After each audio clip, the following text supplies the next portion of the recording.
Lost in the camouflage is a word. Maybe you can make it out, maybe you can't. It reads combat. And why is it camouflaged and surrounded by a border? Because its meaning becomes increasingly unclear when you listen to women's stories of combat, and its boundaries have been used to keep women out. I served as a naval engineer for over 10 years and never felt in any way different being a woman in what others saw as a man's world. Interrogating the archival records and interviewing veterans, I've exposed examples that reveal how women's place in frontline combat is less black and white and a bit more camouflaged. I have come to realise that my military service was gendered, but I couldn't see that when I was serving. Women are only now being officially permitted to serve in frontline combat, but I want to show you that they have always been there, through 3 examples from the last 70 years that will make you think differently about women's place in frontline combat.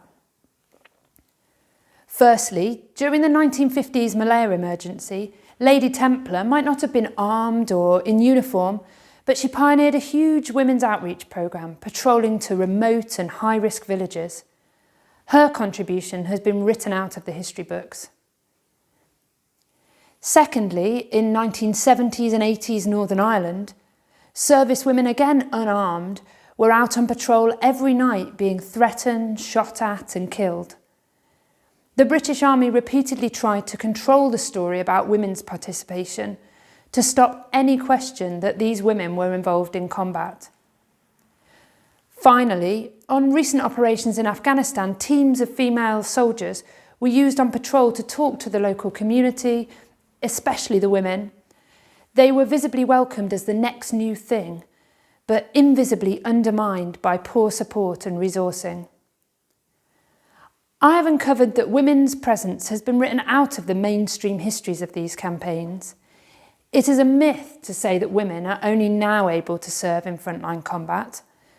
The enduring stories of their presence tell of women performing nurturing, peacemaking and domestic roles to make this acceptable.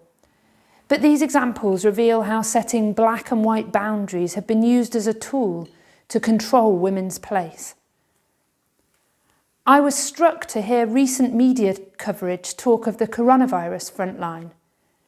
Here was a frontline where women as doctors, nurses and carers were accepted without question.